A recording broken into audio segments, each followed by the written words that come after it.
Okay, hey guys, I'm back with a assembly video for my Macro F shell, which is just a full a Game Boy Macro shell replacement. Okay, so I just want to show what you're going to get with the kit, and then we'll move from there. So this is the back panel with the battery door. I'm sorry, the battery bay floor in already. The front, the battery door with the sliding locking tab. You're going to have your L and R buttons as well, part of the kit. And then the, I'm not really sure what to call this. I guess it's like a cartridge shield. It's where the metal shield would have gone. I'll include this as well with the kit. So that's what you get. You will need the following. From the original Nintendo DS, you're going to need the actual Nintendo DS motherboard with the top screen connector removed. You can do that with flush cutters. There's some really good videos online how to do that. And then you just want to hit it with your soldering iron to get the remaining legs off that pad there. You're also going to want to put a 330 ohm resistor on the LED A2 and LED C2 test pads. You don't have to use a surface mount like I did. You can use a larger radial style, but I chose to use the surface mounts because it's what I had. You're also going to need the face buttons, the select and start button, D-pad, the membranes for those buttons. You're going to need to have the power slider and the volume slider, the battery, and the posts for the L and R buttons, as well as the post springs. And you will definitely need the Wi-Fi module, since the system won't boot without it. I'm not really sure if there's a mod that fixes that or not, but you'll need this if you don't know how to do that. There's also, you're going to need all the screws. I don't actually have the original screws for my DS that I've been using, but you're going to need like the tri-wing screws and the motherboard screws to affix this thing all together. You're also going to need a boxy pixel lens, glass lens, with the 3M double-sided tape on the back. You're also going to need some thin wire. I'm not sure what gauge this is. I think it's 30 or 28, I'm not sure. But I like this stuff. It's color-coded or whatever. But you can use any thin wire. You're also going to need, obviously, a soldering iron. You're also going to need switch speakers, or speaker, depending on how many you're going to use. You can use either one or two. These are great, and they're really inexpensive. You can find them all over the place. These are the ones I got. And the speaker is going to go like right in this area. So what I'm going to do is I'm going to remove the actual screen by flipping up that tab. And then you kind of want to not put too much stress on this cable. Just pop it out. I'll put that aside.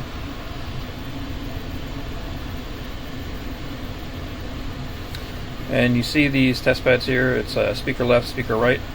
I believe you can choose whatever one you want. I'm going to do the speaker left.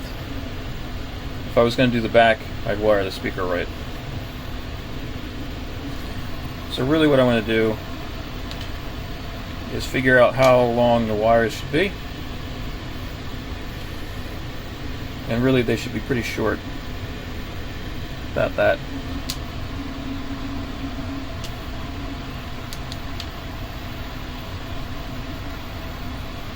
I believe these are polarized to, yeah, there looks like a plus sign there, so that's the positive, that's the negative. I'm not really sure how much that matters on these speakers. Some speakers it does not matter. So I'm going to take some solder using my awesome Retro Frog soldering swivel stand, which I love. Just pull and it swivels. I'm going to put some solder on the speaker.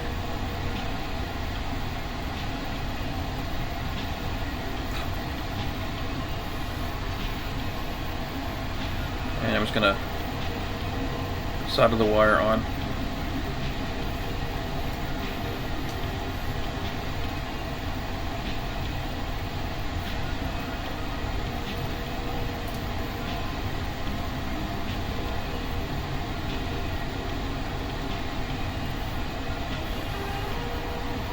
Some really nasty looking solder they have on these things. I tried to take most of it off.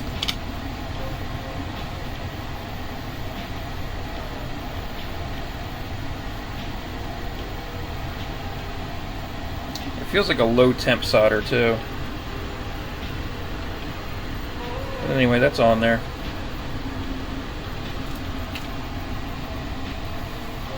So that's the positive.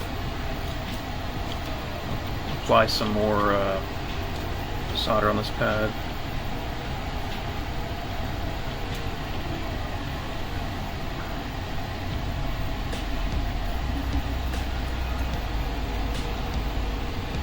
Trying to get this on camera as best as possible.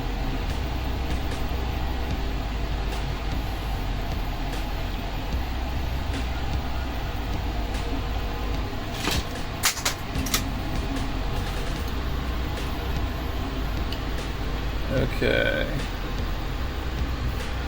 so those wires are on there. Give them a tug.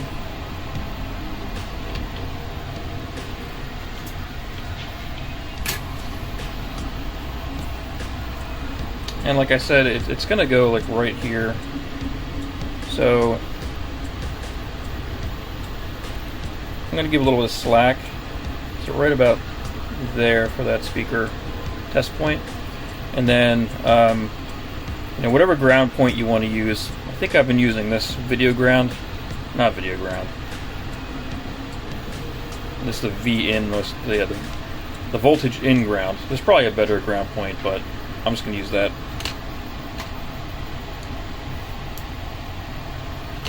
So again, I'm going to see how long that should be. Estimate.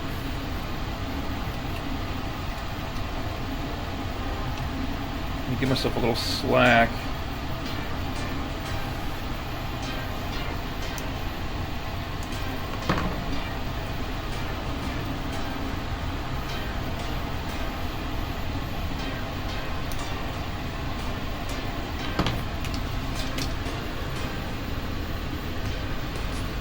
I use these thinner wires because they're, you know, easy to use for the most part. The only problem I have is they're kind of annoying to tin because they're so thin. They're solid core. That makes them difficult to tin because they're so tiny and they don't want to take the heat from the iron.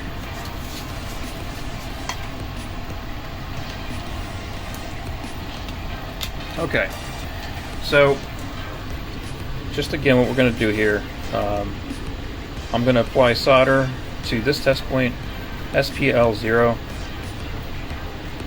and this V ground. There's already a little bit of solder from my other mods. And again, you know, feel free to use whatever ground points you want to use. I'm sure there's a better one.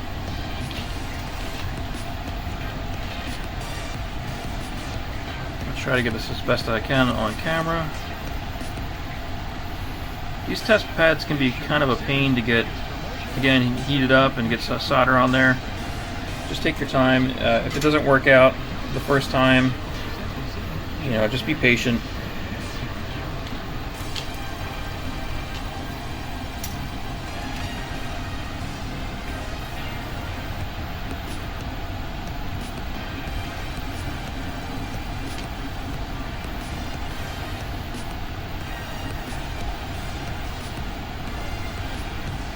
You can see that that wire took 2 passes to get soldered on.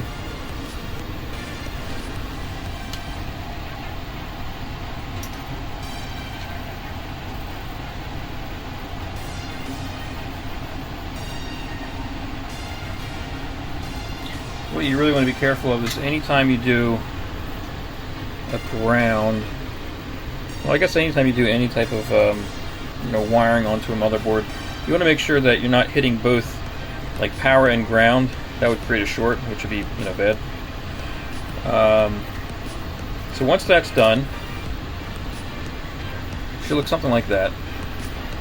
What you're going to want to do next is put some Kapton tape right here.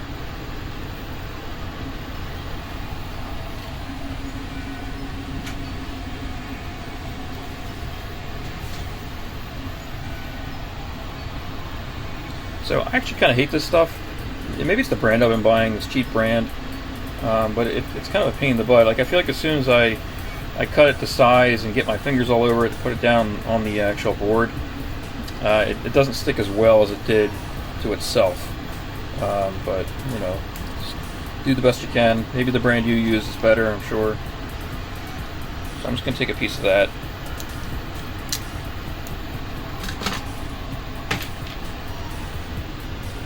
The idea is you just want to kind of want to cover up anywhere this speaker is going to touch. I'm actually going to cut this down a little bit. I don't want it to interfere with the, this would be the left trigger.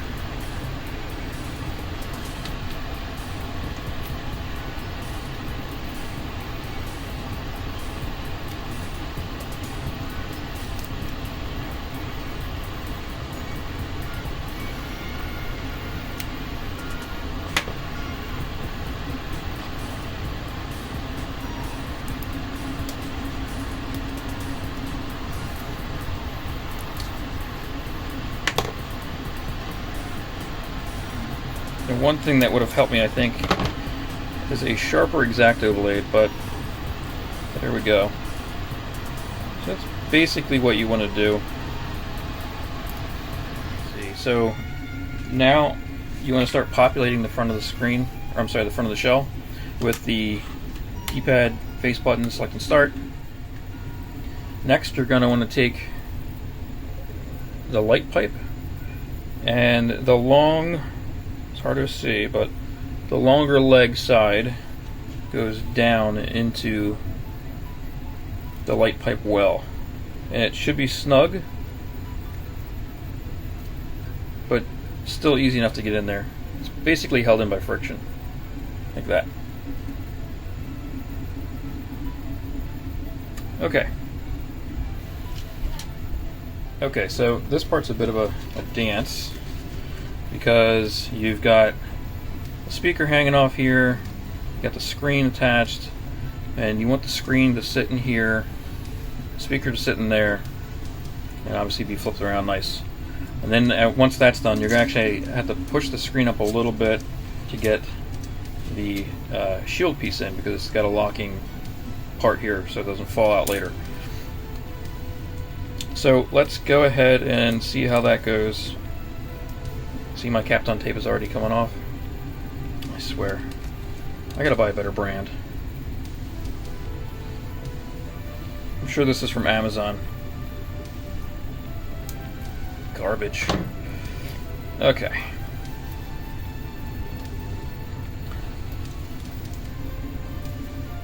So once again, get everything kind of situated there on the motherboard, and you're gonna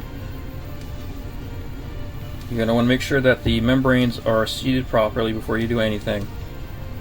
And then do your best to hold everything with your two hands, get the speaker in the area that you want it to be in, which is this right here, and it slides in. Here, I'll show you with a spare one I have. It goes in an angle like this.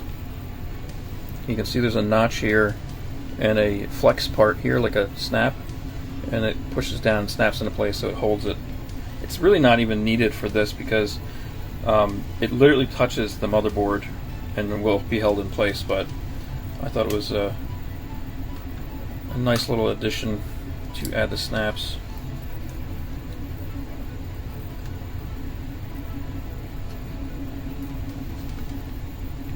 Alright. I might regret having my ground where I have it. Let's see. So you kind of want to get everything situated. Screen's in place. Speaker will fall in place.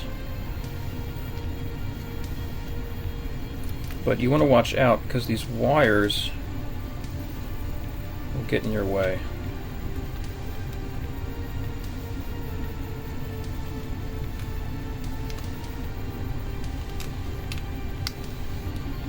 And the entire time you're doing this, make sure again that these button membranes are nice and secure, because you don't want to get the whole thing together and realize, oh crap, those aren't sitting properly. Okay.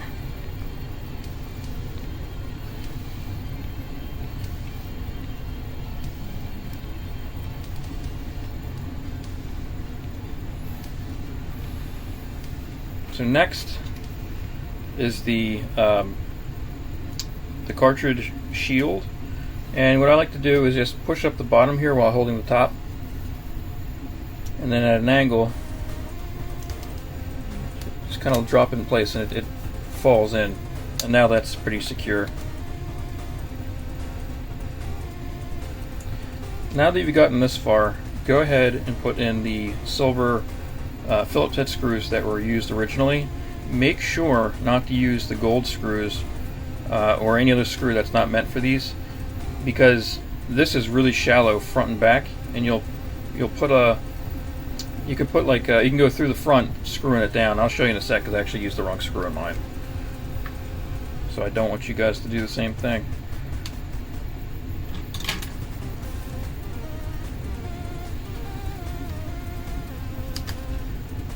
My God, my hand shakes way too much for this type of stuff anymore.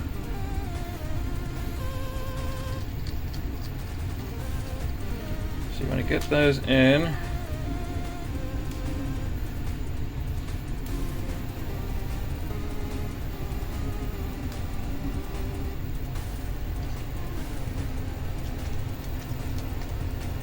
Okay, so now that that's secured, things feel good. Speaker's in. So now, what you're going to want to do is put the posts in for the L&R.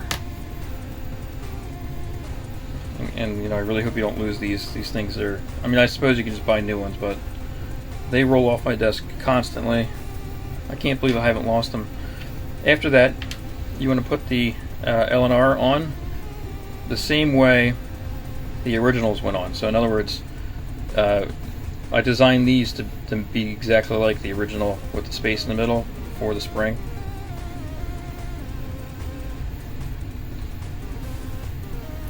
And the L actually has a cutout so it doesn't hit the speaker. Plus it's labeled.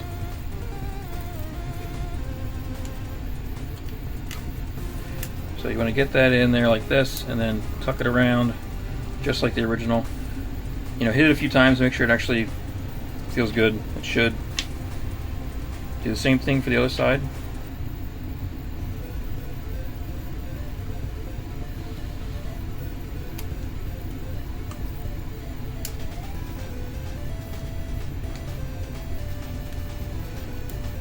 Okay. Make sure that's secure.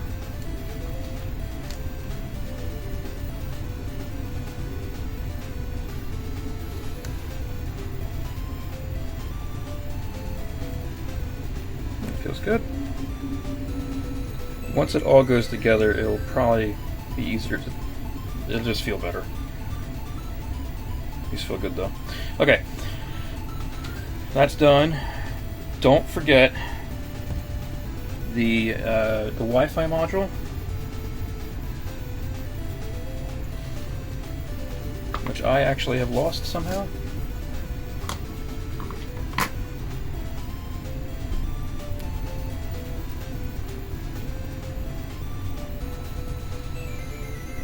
Okay, so at this point you want to make sure you do some checks before you move any further. You want to make sure that the you know, obviously the membranes, the buttons are all in, the shield's in, the L&R are securely in place with their posts and their springs, and the Wi-Fi module is there. So now we're going to work on the back. Put the battery floor in, and how that goes in, there are these notched areas here, the inverse is here, and the perfectly flat side, which will have a texture on it, will face up. And you just kind of slide that in there like that, and then there's a locking point up here. And that's really just to hold it in place while you're moving it around. Because once everything's together, it'll be pressed against the motherboard. The reason why I did that versus just a drop-in is because this screw on the original shell will pull down and tighten the back face to the back. The front faceplate to the back, and so that's what this does. Because it's this angle, it pulls down. So once you got that all in, you want to make sure you have the volume slider, and I like to put it here, facing there that way, as if it's fully turned up, and make sure the arrow of the power button is facing towards the right trigger, like that, and that's going to fall down because of gravity. So kind of like that. Now, with everything populated on the front, we're going to put it together. I'm just making sure I have everything here. So, if everything goes well, you'll get a little snap like that. Make sure the buttons slide, the slider of the volume slides, and power button slides up and down, holding it together. So now you're going to want to start populating the screws with your tri-wings, and then I believe I think that's a Phillips head. I don't remember what they use there. Again, I don't have all of my screws, so I'm just going to start using whatever I have here. But you use whatever you feel comfortable with. If it's your original tri-wings, great. Just make sure everything's the same length, because this is designed for the original screws. And finally, like I said, this screw will pull down nice there. Okay, L and R feel good. Everything's in. It's a good time to pop the battery in.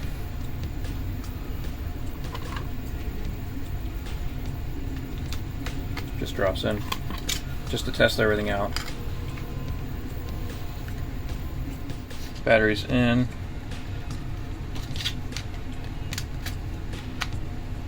Let's test it out.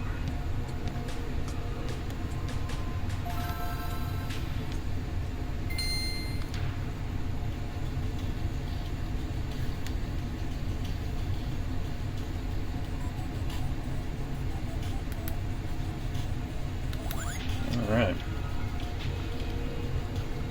Make sure the controls are working.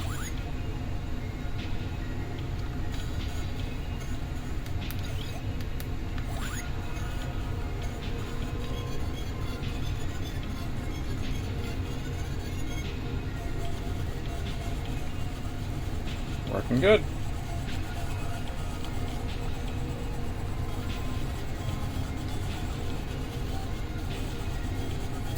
Okay.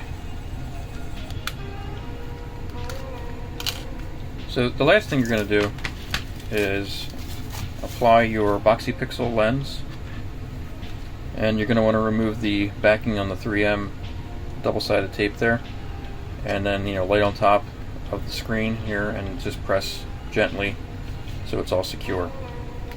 I'm not going to do that because I use this for all my testing, the lens for the screen for all my testing. But that's basically it. Once it's in there, it's good, and that's it really. Hopefully this is helpful. Leave a comment if you have any issues, or reach out to me through the website, and I can help you out. But it should be pretty straightforward. I'll catch you guys in the next video.